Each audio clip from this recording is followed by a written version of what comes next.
feels like we've been driving all day, literally all day. We left at 12 o'clock and it was a 7-hour drive, 7 hours and 10-minute drive. And I'm looking at our arrival time and it's like plus 3 hours. So I've come up with a very helpful mathematical equation for you people traveling with families. Add 30% time to any trip routed in your GPS. So if something tells you it's going to take 4 hours, if you're traveling with a family and a travel trailer, then just add 30% time. I keep wanting to show you how we're setting up the trailer, but every time it's either super stressful, which I guess we should be showing you, or it's late at night and then we're tired and we just want to crash. So we'll see if we get that tonight. If not, we'll get it the next time. And I don't know what else there is to film today. I mean, literally we've been on the road for the whole day. A couple stops. Kiddos are, well, one of them is out, the other one's coloring. And we're just here listening to videos and talking. So there's that.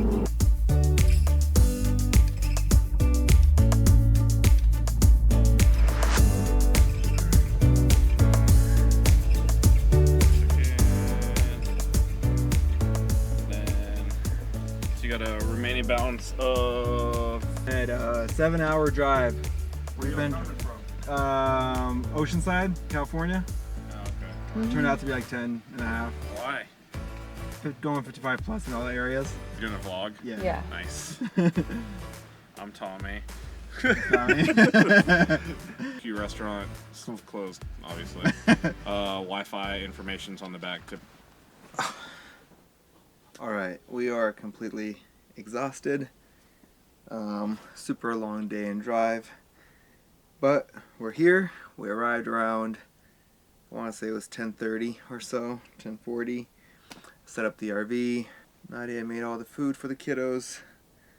I was setting up the trailer, but now we can just crash and sleep in tomorrow because we are so tired and regain our strengths. We're here for 4 days. This RV park is amazing.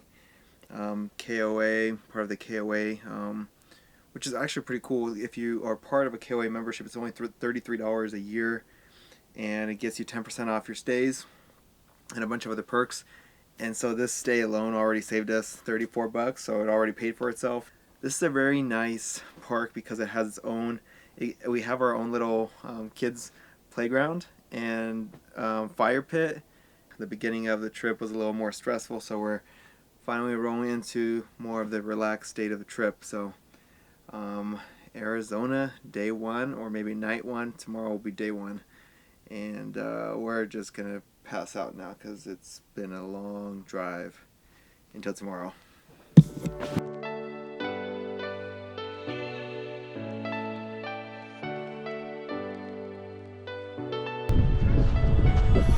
You ready for the pool?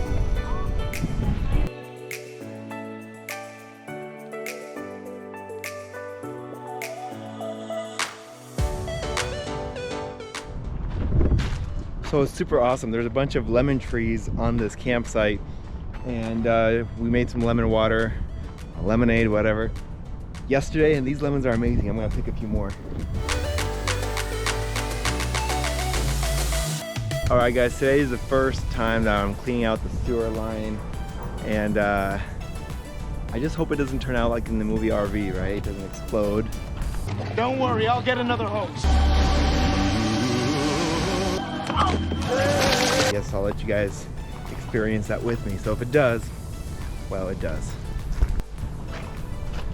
It came with a very weak tube, and this one is what I got as a more high quality one. Tank is kind of full, so we're gonna empty that out.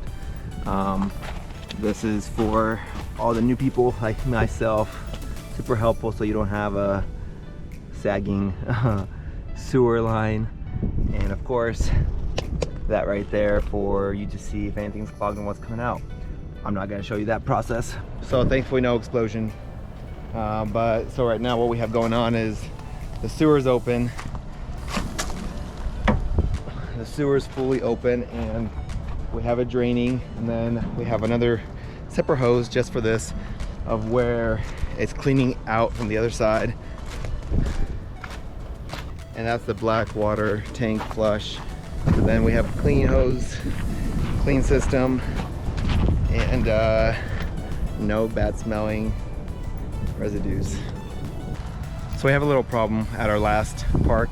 I didn't have enough space to get to my drainage, which was a problem. So I had to get an extension. So this is what I got. I went with the Camco RV sewer hose, and I got 2 of these. So now I have 20 feet. I won't have a problem with distance. We are doing it right, like pros, and not like newbies, which we are. Super nice park. This one was $60 a day, and or $55, and it comes with your own fire pit, comes with a porch, and even comes with a playground for the kiddos, and a little lemon tree that's, you know, brand new. That one comes with its own premium lot. It has its own stove and covered patio and everything. There's a fire over there. Yesterday it was a grill fire, and ran over there with a fire extinguisher, and obviously I don't have footage of that because I was running, trying to help, not filming the thing. But I mean, accidents do happen, even in experienced people. But that fire with a wind would have caught the trailer on fire. That would have been not a fun day for anyone. So always gotta look out for your people out here. And you know, he was inside, so he didn't see it. He smelled it, and by the time I ran over there, another guy ran over there, he was running out with his fire extinguisher. But it's a community out here, you know, a community of other trailer and RV people trying to enjoy life. So you can't make this stuff up, literally. So before we left for the trip, literally 4 days before we left, I get this service bulletin from Forest River, right, the manufacturer, and it says, you are on a recall list. I'm like, oh great, you know, what can it be? Well, it ended up being that they wired the water heater electrical unit incorrectly. It might not be that big of a deal. Maybe it's just 2 wires reconnect. I don't know. I didn't want to mess with it. I'm not an electrician. I'm not going to mess with something that's brand new or fry the whole unit. So I decided not to touch it. I said, hey, I have propane. We'll use propane. It's fine. Well, my wife goes to go take a shower. She's like, there's no hot water. I'm like, oh, you probably forgot to, you know, turn on the right switch because they're right next to each other. The right switch was on. So here I am for the last 20 minutes trying to YouTube. Thankfully, we're not off grid and I have a, you know, internet connection.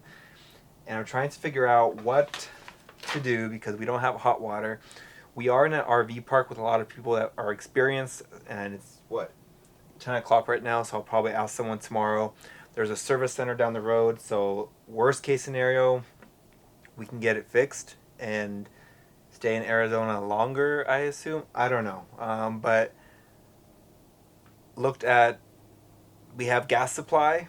The stove is working on propane. We have heat to the unit.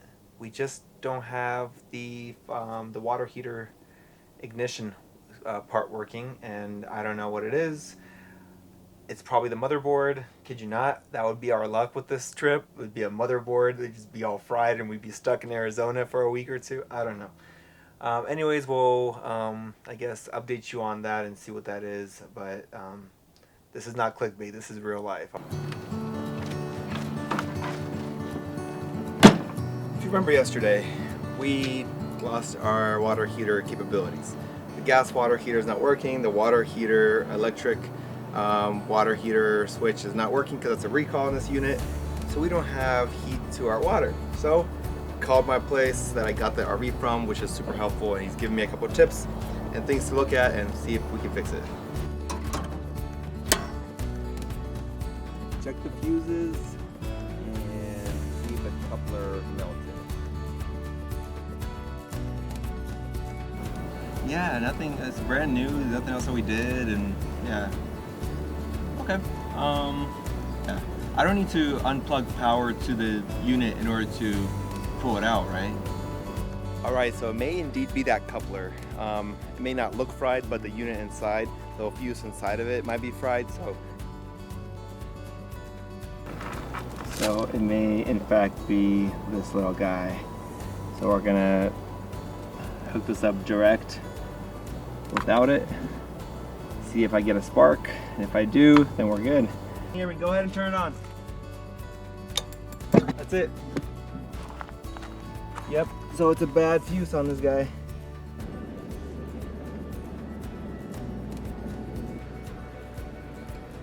In case this happens to you, the official part name is called SVC thermal cutoff. But yeah, now we got hot water again. It's a lie! It's a lie! What do they call this place? Saguaro National Park. Saguaro? Saguaro. Saguaro. I like this cactus right here in front of me.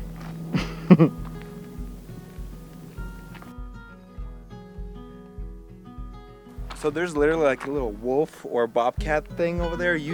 Nadia just spotted it when we were taking pictures with the kids. But I guess as the sun is coming down, the wildlife comes out, and we're kind of in a national park, so that's kind of expected. But we're, you know, newbies. I guess we should probably get going. I'm still out here with my drone getting a couple last shots, but I got him on the drone, so there's some footage for you guys. I guess we'll figure out what it is later, and hopefully don't get eaten by a cactus.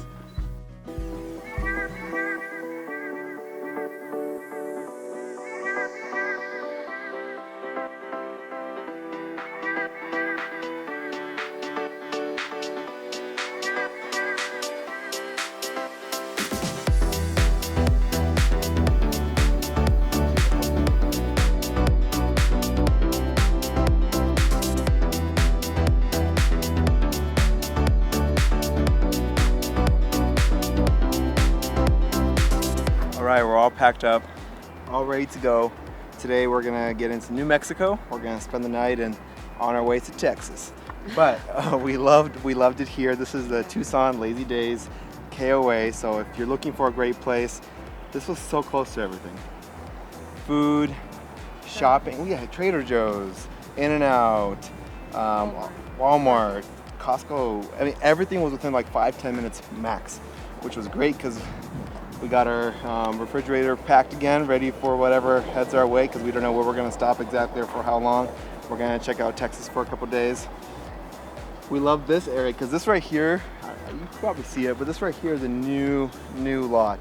It has pavers, it has a nice little patio, even a playground for the kids. Our kids loved it, and even a fire pit that we didn't end up using. And what? And grass. Yeah, so it's like your own little backyard. It was nice and cozy, and we loved it, and hopefully one of the next spots has that too in Texas. The next one we're going to is kind of just a layover, sleep, and continue on 300 miles after that. So next 2 days we're doing close to 900 miles of driving. So anyways, until then, this is Arizona, on to other states. We are in New Mexico, baby! Just like that, we are in Texas. But we weren't supposed to be in Texas today, so I'm not sure if I took the wrong road or if we're going through Mexico or what is going on, but my GPS is not looking right. Guess we'll have to redirect here in a second. But Texas, baby!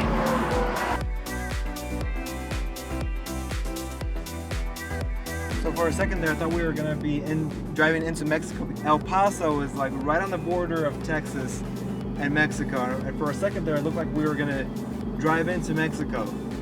We don't have our updated passports just yet, so that would have been a problem. But I guess we're fine. I guess we're gonna be really close. So we did 2 states today, New Mexico and Texas. So that's cool. Even though we're in Texas for like 30 minutes, then we're driving out of Texas and getting into New Mexico again, because that's where we're staying in order to get us to the right place in Texas the next day. But that's it in a nutshell. It is extremely windy. We just got here, it's kind of late. And I think we're just gonna leave it just like that for the night, because conditions aren't prime. On second thought, with this wind, I think we gotta be more stable. So we'll go ahead and put the blocks on. We'll leave it on the hitch, and hopefully we'll be okay by the night. We don't want to wake up the neighbors, so we're gonna use a wrench